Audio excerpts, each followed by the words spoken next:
0. Le pirate légendaire est un personnage bâti sur des mythes. La réalité était un étrange hybride de comptables disciplinés, de lunatiques dérangés et de convives épouvantables. Leur vie réelle était régie par des règles et des habitudes bien plus bizarres que n'importe quel scénario de film. Nous avons trouvé 33 des choses les plus absurdes, choquantes et incroyablement stupides qu'ils ont réellement faites. Allons-y. Sosoms 1. L'emblématique singe sur l'épaule d'un pirate était bien plus qu'un animal de compagnie exotique. C'était un employé clé de leur entreprise criminelle. Voyez-le comme un instrument de larcin poilu, doté d'une queue préhensile. Les pirates avisés entraînaient là ces créatures intelligentes à devenir des pickpockets hors pair. Dans la symphonie chaotique d'une ville portuaire animée, avec ses marchands criants, ses marins et ses charrettes brinque-ballantes, le pirate créait une diversion pendant que son minuscule complice poilu se mettait à l'œuvre. Le singe se faufilait à travers la foule, sa petite taille le rendant pratiquement invisible, et de ses doigts agiles, il dérobait des bourses, chipait des bijoux brillants et arrachait même des clés aux ceintures. C'était le partenariat de cambriolage parfait. Le singe était payé en fruits, et bonne chance pour décrire votre agresseur aux autorités quand il pèse 2 kilos et qu'il est déjà à mi-hauteur d'un palmier. 2. Barbe Noire n'était pas simplement un pirate. C'était un maître de la guerre psychologique, et sa barbe était son arme suprême. Pour cultiver une image de véritable démon surgi des profondeurs, il faisait quelque chose de complètement insensé. Il se mettait le feu. Avant une bataille, il tressait des mèches à combustion lente, imbibées d'un charmant cocktail de salpêtre et d'eau de chaux, directement dans sa barbe massive et emmêlée et dans ses cheveux. Quand son navire approchait de sa victime, il les allumait. Les mèches crépitaient et sifflaient, enveloppant sa tête d'un épais nuage suffocant de fumée âcre, avec des étincelles et des braises rougeoyant autour de ses yeux déments. Imaginez que vous êtes un marin, vous préparant à défendre votre navire, et que le capitaine ennemi débarque sur le pont avec une tête qui semble activement essayer de se mettre en orbite.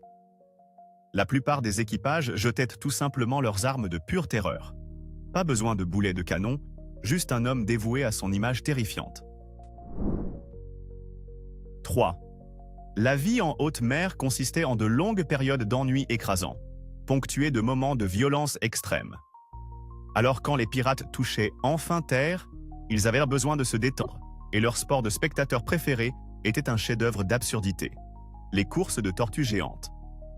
Sur une plage caribéenne isolée, ces redoutables hors-la-loi capturaient d'énormes tortues de mer, les traînaient sur le rivage et pariaient de l'or volé sur celles qui remporteraient une course au ralenti jusqu'à un palmier. La scène devait être surréaliste. Une foule des hommes les plus dangereux du monde, ivres de rhum, hurlant des encouragements à des créatures se déplaçant à un rythme géologique. Les tortues, quant à elles, étaient totalement indifférentes, déviant souvent de leur trajectoire ou s'arrêtant tout simplement. C'était l'équivalent pirate de regarder la peinture sécher, mais avec beaucoup plus de cris et de paris. 4. Le tristement célèbre Calico Jack. Rackham est une légende, mais sa fin fut moins un baroud d'honneur qu'un humiliant écroulement d'ivrogne. Quand la marine le retrouva finalement en 1720, elle s'attendait à un combat désespéré et sanglant à mort. Ce qu'elle trouva à la place fut une beuverie flottante. Calico Jack et tout son équipage masculin étaient si monumentalement imbibés de rhum qu'ils étaient pratiquement inconscients.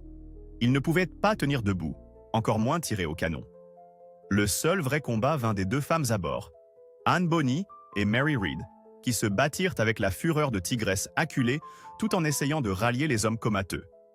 Les chasseurs de pirates s'emparèrent du navire presque sans résistance, mettant fin à une carrière notoire, non pas dans un fracas, mais dans le gémissement pathétique d'une gueule de bois véritablement apocalyptique.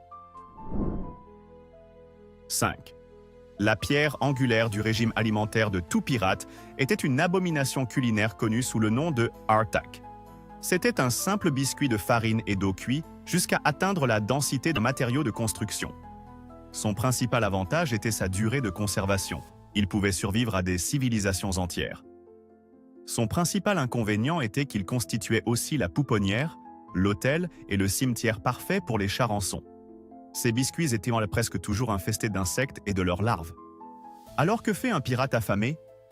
Ils développèrent une stratégie brillante de déni psychologique.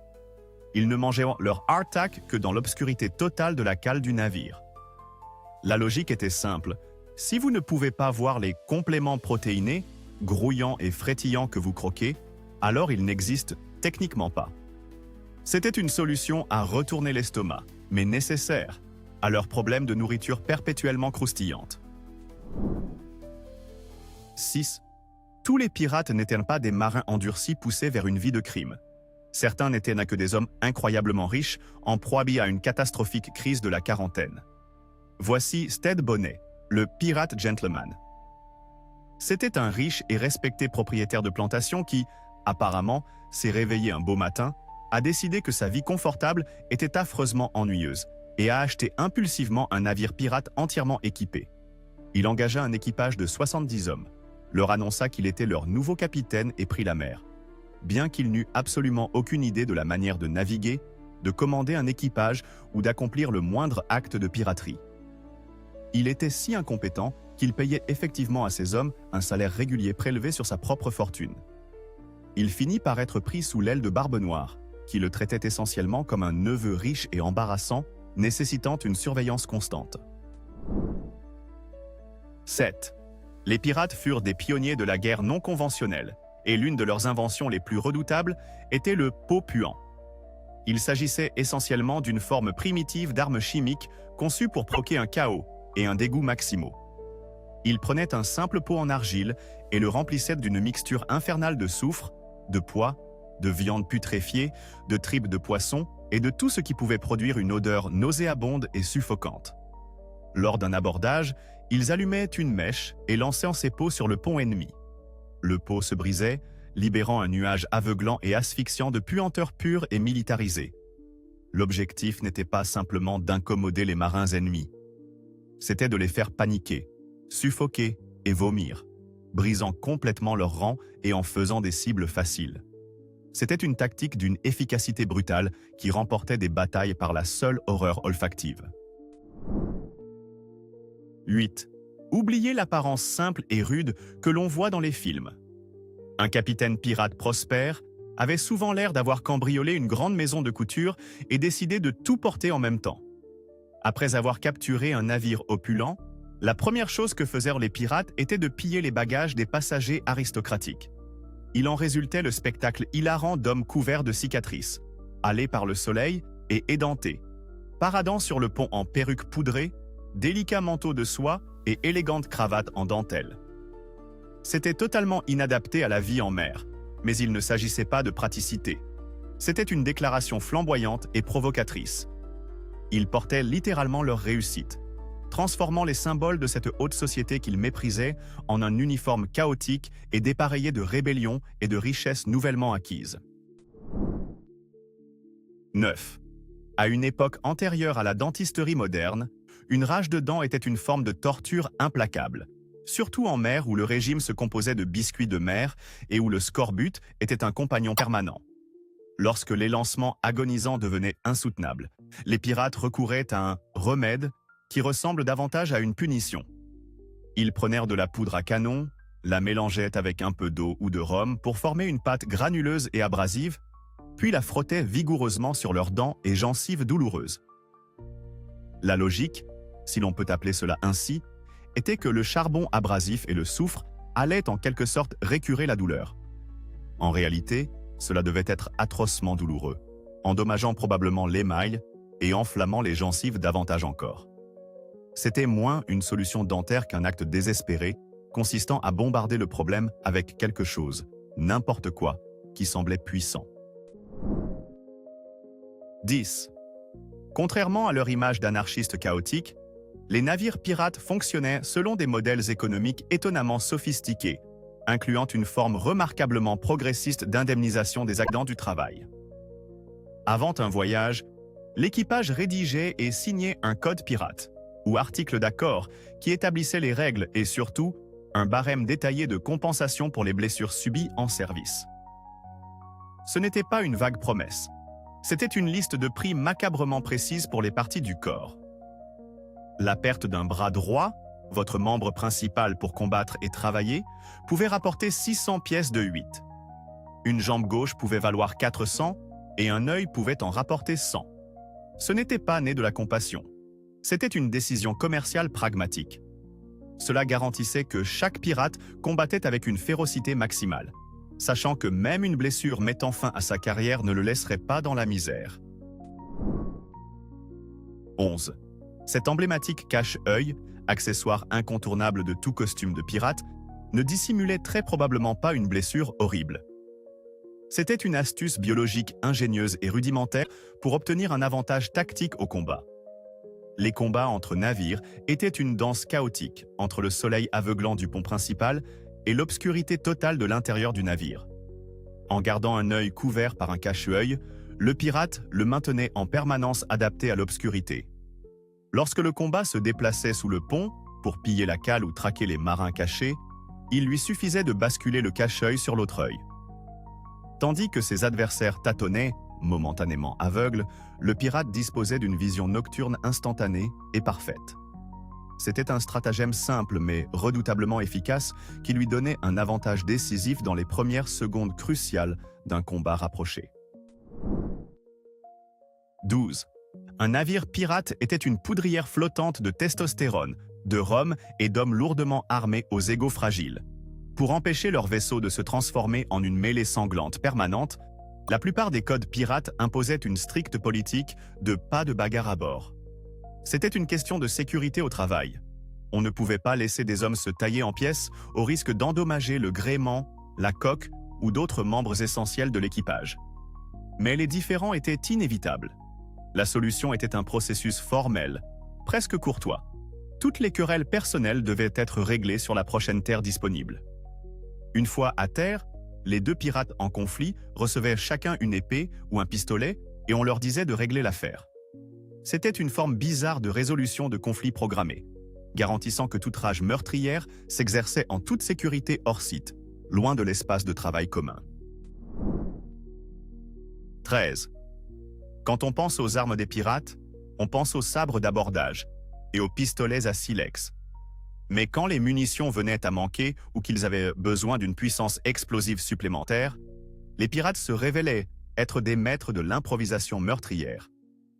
Sur les îles tropicales où les noix de coco abondaient, ils inventèrent leur propre version de la grenade à main. Un pirate doté de quelques compétences rudimentaires en ingénierie évidait soigneusement une noix de coco, remplissait l'intérieur de poudre à canon et y insérait une mèche courte. Le résultat était un engin explosif rudimentaire, imprévisible, mais terriblement efficace. Allumée et lancée sur le pont d'un navire marchand, la grenade noix de coco explosait, projetant une onde de choc et une pluie mortelle d'éclats de bois dans toutes les directions. C'était l'exemple ultime de l'utilisation de son environnement à son avantage. 14. L'image hollywoodienne d'un navire pirate est celle d'une fête permanente de jeux d'argent, de beuverie et de débauche. La réalité sur certains navires se rapprochait davantage de celle d'un monastère flottant et lourdement armé, avec un couvre-feu strict. De nombreux codes pirates, créés pour maintenir l'ordre, interdisaient explicitement les deux choses qui causaient les disputes les plus violentes, les femmes et les jeux d'argent. Le légendaire pirate Black Bart Roberts était réputé pour son puritanisme. Ces articles interdisaient tout jeu d'argent, imposaient l'extinction des feux à 20 heures précises et excluaient totalement les femmes de son navire afin de prévenir la jalousie et les conflits. Il encourageait même son équipage à assister aux offices religieux le dimanche. Imaginez être un hors-la-loi terrifiant en haute mer, pour vous faire dire par votre capitaine de finir votre grog et d'aller au lit parce que c'est un soir de semaine. 15. Cet unique anneau d'or porté à l'oreille par tant de pirates dans notre imaginaire était bien plus qu'un simple accessoire de mode. C'était un fascinant mélange de médecine populaire bizarre et de planification financière macabre. De nombreux marins croyaient pas que percer le lobe de l'oreille à un endroit précis améliorerait magiquement leur vision à longue distance, une forme d'acupression maritime censée être essentielle pour repérer les navires à l'horizon. Mais la boucle d'oreille avait un second usage, bien plus pratique. L'or était une monnaie universelle, et la boucle d'oreille servait d'acompte pour les propres funérailles du pirate. La croyance voulait que si son cadavre s'échouait sur un rivage, la valeur de la boucle d'oreille suffirait à payer une sépulture chrétienne digne de ce nom, garantissant que son âme ne serait pas condamnée à errer. C'était en partie un remède superstitieux, en partie une assurance pour l'au-delà. 16. Sur un vaisseau rempli de tueurs, de canonniers et de marins aguerris, l'un des membres d'équipage les plus estimés et les mieux protégés était souvent le musicien. La vie en mer était incroyablement rude, monotone et déprimante, faisant du moral la ressource la plus précieuse et la plus fragile à bord. Un bon violonneux ou accordéoniste était l'arme secrète du capitaine contre la mutinerie. Il jouait des chants de marins pour aider l'équipage à travailler en rythme, lancèrent des airs entraînants avant une bataille pour attiser le courage et jouait des mélodies mélancoliques lors des sépultures en mer. Les musiciens étaient considérés comme si essentiels au bon fonctionnement du navire, qu'on leur accordait souvent une part entière de tout butin et qu'ils étaient considérés comme non-combattants, mis en sécurité pendant les affrontements. Leur rôle était tout simplement trop important pour risquer de les perdre. 17. La vie sur un navire pirate était une affaire solitaire et intensément dangereuse, forgeant des liens incroyablement forts entre compagnons d'équipage. Pour certains, ce lien était formalisé dans une tradition pirate unique, connue sous le nom de matelotage. Il s'agissait essentiellement d'une union civile entre deux pirates, un partenariat formel qui allait bien au-delà de la simple amitié. Les deux hommes convenaient de partager tous leurs biens, de mettre en commun leur butin et de servir de défenseur principal l'un pour l'autre dans tout combat. C'était une relation profondément engagée, et si l'un des partenaires était tué au combat, l'autre devenait automatiquement son seul héritier, recueillant l'ensemble de ses richesses et de ses possessions.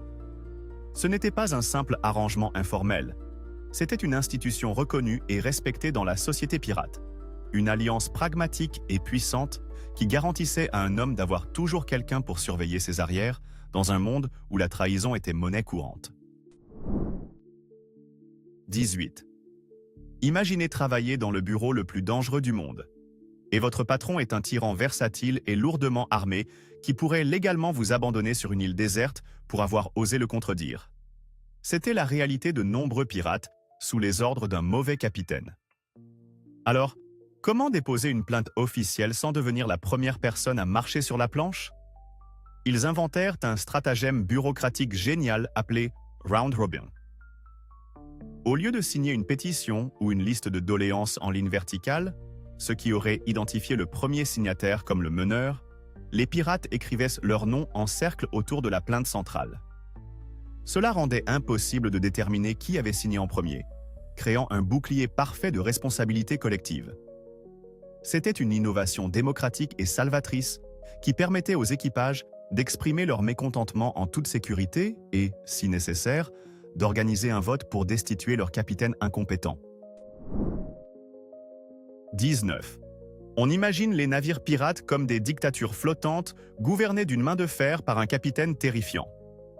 Mais la vérité, c'est que la plupart des navires pirates étaient étonnamment démocratiques, sans doute plus que n'importe quelle nation sur Terre à cette époque. Le capitaine n'était pas un roi, c'était un élu. L'équipage le portait au pouvoir par un vote et pouvait le démettre tout aussi facilement. Si le capitaine détenait une autorité absolue pendant une bataille ou une poursuite, toutes les autres décisions majeures, ou naviguer s'il fallait attaquer un navire, comment punir un membre d'équipage, étaient soumises à un vote populaire. Chaque homme avait son mot à dire. Ce système n'était pas né d'une noble croyance en la liberté, c'était une nécessité pratique. Les pirates formaient un équipage de hors-la-loi volontaire, et la seule façon de maintenir uni un groupe aussi dangereux était de donner à chacun une voix et un intérêt dans le résultat. 20. La vie et le gagne-pain d'un pirate dépendaient entièrement de ses armes, et un pistolet à silex de cette époque était un équipement notoirement capricieux. Il était sensible à l'humidité, à la rouille et à l'encrassement dû aux résidus de poudre noire. Une seule particule de saleté pouvait provoquer un raté fatal à un moment critique. C'est pourquoi les codes pirates étaient obsessionnellement stricts en matière d'entretien des armes. Un pirate devait garder ses pistolets et son sabre d'abordage propre, sec et en parfait état de marche en permanence.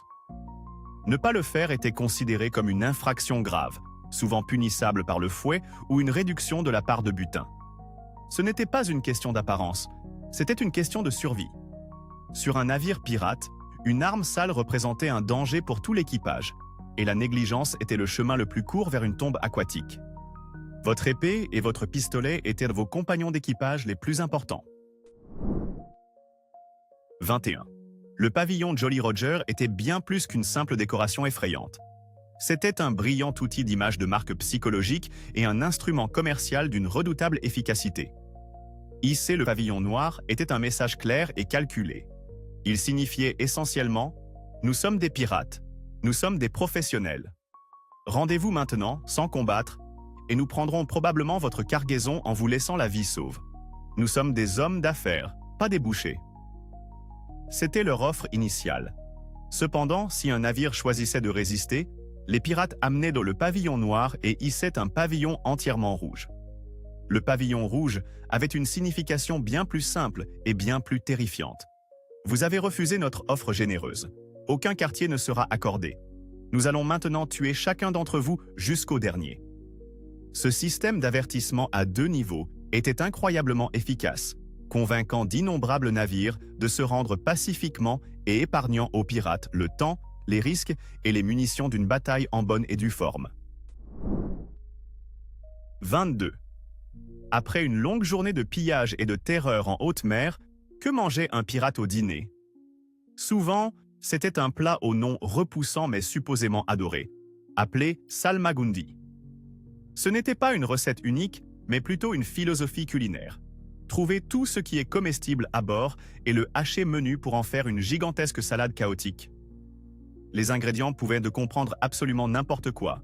Du bœuf salé, de la viande de tortue, du poisson, du poulet, des cœurs rôtis, des œufs durs, des cœurs de palmier, des oignons, des olives et du raisin. Le tout était coupé en dés, mélangé, arrosé d'huile, de vinaigre et d'épices, puis laissé à mariner.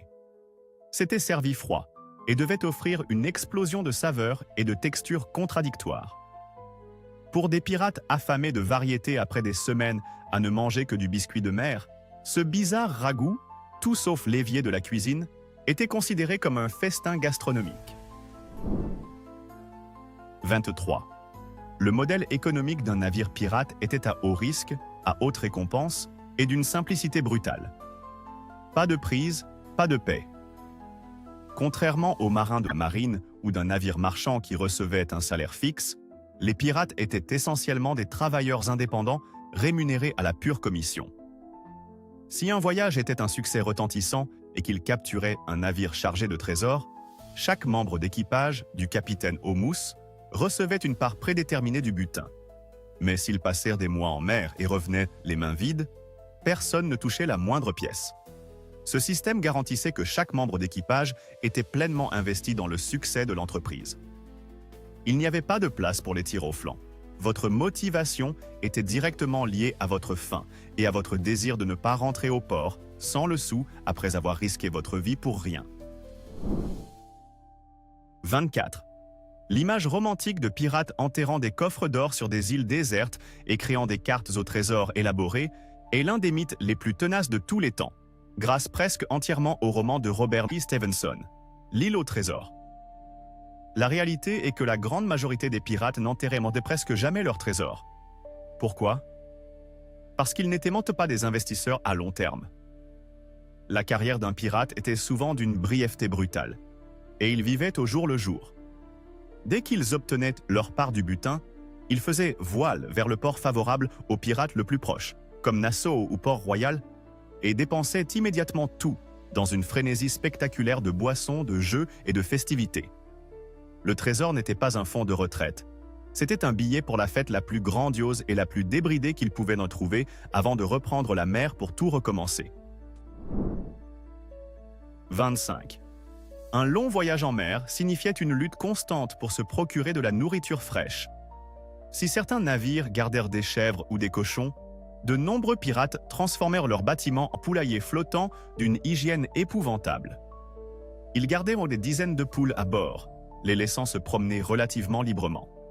Cela fournissait un approvisionnement régulier en œufs frais et, le moment venu, en viande fraîche, un luxe bienvenu après des semaines de bœuf salé dur comme la pierre. Mais la contrepartie était un cauchemar sanitaire. Les ponts étaient constamment couverts de fientes de poules, créant un environnement glissant, dégoûtant et infesté de maladies. L'odeur, combinée aux puanteurs habituelles du bord, eau de cale, corps non lavé et rhum, devait être véritablement apocalyptique. Mais pour un pirate rêvant d'un œuf au plat, c'était un prix qui valait la peine d'être payé. 26. Ce perroquet coloré perché sur l'épaule d'un pirate, criant son fameux « pièce de 8 ». C'était probablement moins un compagnon adoré qu'une précieuse marchandise parlante. À l'âge d'or de la piraterie, l'Europe était saisie d'une frénésie d'exotisme. Les aristocrates et les marchands fortunés étaient prêts à payer des prix astronomiques pour des créatures étranges et magnifiques venues du Nouveau Monde. Les pirates, en hommes d'affaires opportunistes, s'en rendirent vite compte. Un oiseau exotique comme un ara ou un perroquet, capturé en Amérique centrale ou du Sud, pouvait se vendre dans un port européen plus cher que certaines des marchandises volées entreposées dans leur cale. Ainsi, même si un pirate pouvait s'attacher à son ami à plumes, la fonction première de l'oiseau était celle d'une marchandise de grande valeur et facile à entretenir, destinée à être monnayée à la fin d'un voyage. 27. Pour les pirates, le châtiment suprême n'était pas de marcher sur la planche. Cela était en réalité assez rare. La sentence la plus redoutée était d'être abandonné sur une île déserte. C'était une forme froide et calculée d'exécution par abandon. Un pirate reconnu coupable d'un crime grave, comme le vol d'un compagnon d'équipage ou la lâcheté au combat, était emmené sur une île déserte, souvent guère plus qu'un banc de sable aride, et laissé là pour mourir. On lui donnait généralement une gourde d'eau, un sabre d'abordage et un pistolet à un coup. Le pistolet n'était pas destiné à la chasse. C'était une ultime et sinistre faveur. Il offrait au condamné le choix de mettre fin à ses jours plutôt que de succomber lentement à la faim, à la déshydratation et à la folie. C'était un sort d'une solitude terrifiante et d'une brutalité psychologique effroyable. Un rappel de la justice implacable qui régissait leur monde sans loi. 28. Qu'advenait-il d'un pirate qui perdait une jambe au combat ou devenait trop vieux pour se battre? On pourrait s'attendre à ce qu'il soit impitoyablement mis de côté, mais dans certains cas, la communauté pirate créa son propre système de retraite et d'invalidité. Sur l'île de Madagascar, un important refuge de pirates, des communautés tentaculaires et semi-organisées connues sous le nom de Libertalia, aurait existé, selon la rumeur. Dans ces utopies pirates, un fonds commun était constitué à partir du butin collectif. Ce fonds servait à prendre soin des pirates mutilés au combat ou trop vieux et infirmes pour poursuivre leur vie en mer. C'était une forme de socialisme pirate, un filet de sécurité communautaire garantissant que ceux qui avaient sacrifié leur corps pour la fraternité seraient pris en charge, finissant leurs jours dans une paix et une sécurité relative. 9. Les pirates avaient un ego, et comme beaucoup de ceux qui vivent en marge de la société, ils voulaient laisser leur empreinte. Quand ils se pavanaient dans les tavernes et les bordels de port comme Nassau ou la Tortue, ils s'adonnaient souvent à une forme rudimentaire de marquage territorial. Les graffitis de pirates. À l'aide de la pointe de leurs couteaux ou de morceaux de charbon, ils gravèrent leurs noms, les noms de leurs navires ou des dessins obscènes sur les murs en bois, les tables et les poutres de soutien de leurs établissements favoris. C'était une façon de dire « j'étais là ». Pour un homme dont l'existence officielle avait été effacée, dont le seul héritage pouvait se résumer à une réputation de notoriété, griffonner son nom sur un mur était un petit acte de défiance, une façon de s'assurer qu'il ne serait pas complètement oublié par le monde qu'il terrorisait. 30.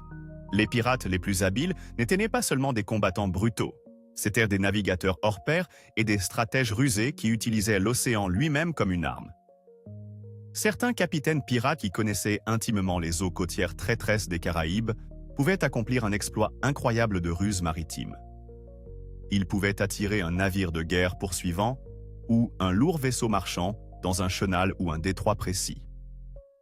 En connaissant les schémas exacts des marées et des courants, ils pouvaient manœuvrer leur propre navire, plus petit et plus agile, de manière à perturber le flux de l'eau, créant un tourbillon artificiel ou un contre-courant soudain et puissant. Cela faisait tournoyer le navire ennemi, plus imposant et moins maniable, lui faisant perdre tout contrôle et le projetant directement sur un banc de sable ou un récif caché, le mettant hors d'état sans tirer un seul boulet de canon. 31. Pendant une brève et glorieuse période, les pirates ne se contentèrent pas de piller la civilisation. Ils créèrent la leur. Le port de Nassau aux Bahamas devint la tristement célèbre République des pirates, un véritable État anarchiste fonctionnel. Pendant plus d'une décennie, ce fut l'épicentre de la piraterie mondiale, un lieu sans loi, sans gouverneur et sans autre autorité que la volonté collective des pirates les plus notoires de l'époque. Barbe Noire, Calico Jack et des centaines d'autres utilisaient Nassau comme base d'opération. C'était un havre chaotique et débauché où les biens volés se négociaient ouvertement et où les capitaines pirates formaient une confédération lâche pour organiser leur défense et planifier leurs raids.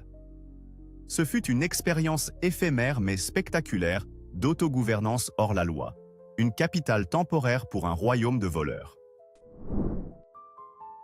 32. L'une des plus grandes idées reçues sur les pirates est non qu'ils étaient tous des hors-la-loi solitaires. En réalité, beaucoup des pirates, les plus célèbres, étaient en fait des contractuels légitimes, parrainés par un gouvernement. C'était la pratique de la course. En temps de guerre, un gouvernement délivrait une lettre de marque à un capitaine de navire privé. Ce document était essentiellement une licence pour attaquer et piller légalement tout navire appartenant à une nation ennemie.